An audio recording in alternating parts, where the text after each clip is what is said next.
All right. Chapters 3 and 4 of Vampires Don't Wear Polka Dots. These are some good chapters.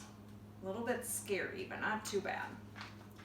Chapter 3, The Haunted House.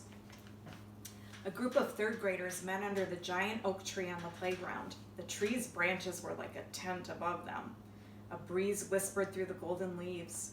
I think she's strange, Melody said. Have you noticed her odd little smile? I think she smiles because she's nice and her accent is really neat, Liza said. I think her accent is freaky. And what about that Romanian story, Howard asked. Kiri nodded her head. Why do you think her family had to leave? Do you think they're criminals? Melody's eyes got big. Maybe they're jewel thieves. That's probably where she got that huge brooch she wears. Have you noticed how she keeps rubbing it? Eddie reached over and pulled Melody's ponytail. Yeah, she could even be a murderer, he snickered. I bet she murdered all the kids in her last class.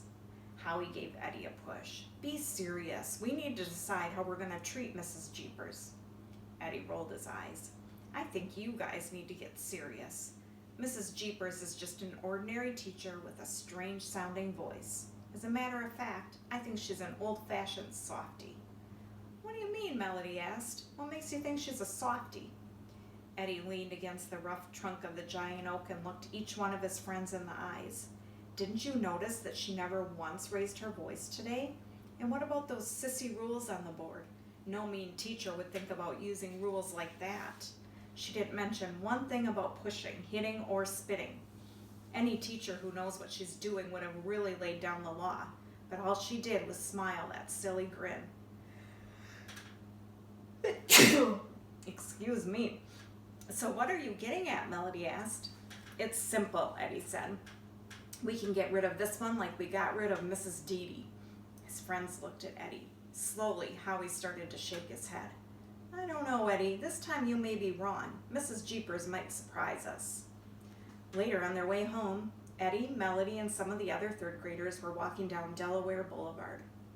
Yuck, somebody's moving into the Clancy estate. You couldn't get me to move in there for $1 million, Melody shuddered. Sure is creepy looking. I bet it's haunted with ghosts and vampires. Eddie pretended to bite a couple of the kids on the neck. Melody shook her head. I can't believe anybody would want to live there. They would have to be crazy. The whole group jumped when a voice came from behind them. Good afternoon, children. I see you noticed my new home. They all turned to see Mrs. Jeepers smiling at them. You mean you're going to live here? Howie asked. Yes, is it not lovely? Would you like to come in and see it? Asked Mrs. Jeepers. No, thank you, Melody said quickly. I mean, I have to get home to do my homework. Do not be silly. I did not give you any homework today. With that, she took Eddie and Melody by their arms and gently pulled them toward the heavy wooden front door. The other kids suddenly heard their mothers calling them and ran home as fast as they could. It's so nice to have company. I do get lonely sometimes, Mrs. Jeepers said as she stepped out of the way of two moving men. Do you live by yourself, Mrs. Jeepers? Melody asked. Mrs. Jeepers smiled and looked at the long wooden box the men were carrying through the basement door. Well, not exactly alone, but it is quiet most of the time. Mrs. Jeepers pulled the reluctant pair into the front hall of the big house. A huge cobwebbed covered chandelier hung from the high ceiling. A massive wooden staircase curved down to meet the dusty, blood-red carpet. Cobwebs clung to the walls and a dusty mist filled the air. Is it not lovely? Mrs. Jeepers asked. I know it needs some work, but it really has a lot of potential. Yes, it's real nice, Melody lied. Would you like to see the rest of the house? Mrs. Jeepers asked. We'd really like to, maybe some other time, Eddie said quickly. You might want to clean up or something. We'll see you tomorrow, Mrs. Jeepers. Eddie grabbed Melody's arm and pulled her out the door. When they were safe on the other side of the street, Melody glared at Eddie. See, Mrs. Jeepers is weird. Do you believe us now? All right, maybe she is a little strange for wanting to live in the old Clancy place, but that doesn't mean she's weird, Eddie said. I don't know, Eddie, Melanie warned. I think we'd all better watch out for Mrs. Jeepers. So that was chapter 3. Let's do do chapter 4, Suspicions. Mrs. Jeepers was late for class the next morning. The students sat in their seats and anxiously listened for her footsteps.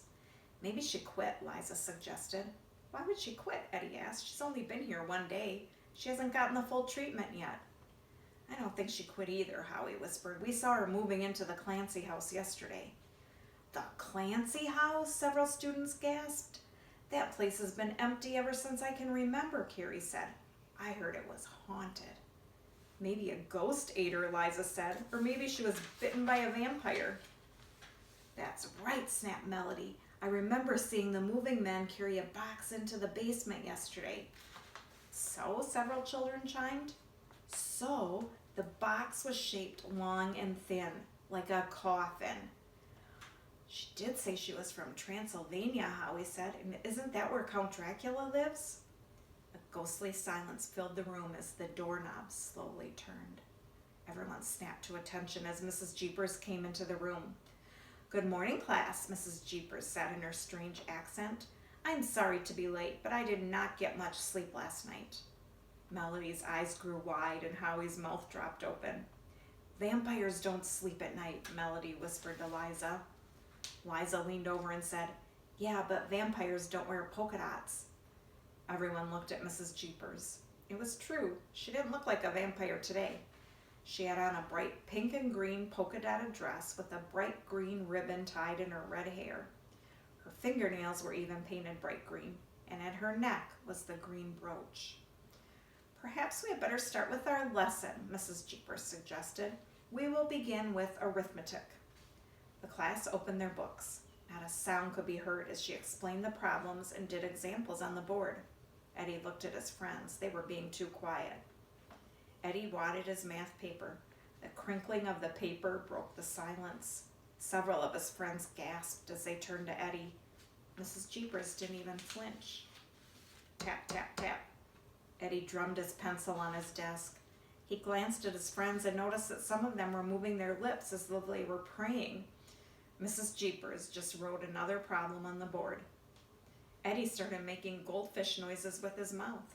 The students sitting near him sunk low in their seats, but Mrs. Jeepers didn't notice. He watched the minute hand of the clock go around 3 times. Still, Mrs. Jeepers ignored him. His mouth began to get dry and his jaws felt as if he had been chewing a super big wad of bubblegum for hours. This was too much. Eddie wasn't used to being ignored, especially by a teacher. Eddie stopped making goldfish noises and watched as Mrs. Jeepers showed the class how to work the problems for their assignment. He watched as she neatly wrote one number after another. Suddenly, an idea came to him. He held his math book high in the air, then he let it go. Kablam! Everyone in the class jumped as the book fell to the floor with a thud. Everyone except Mrs. Jeepers. Oh, so slowly, Mrs. Jeepers ran her fingernails down the blackboard. Cold chills escaped down Eddie's neck and back. The screeching of her fingernails on the blackboard made everyone forget about Eddie's book falling to the floor. Turning, Mrs. Jeepers peered straight at Eddie. Calmly and almost in a whisper, she spoke in her strange accent. That is quite enough. So, what do you think she is? A vampire?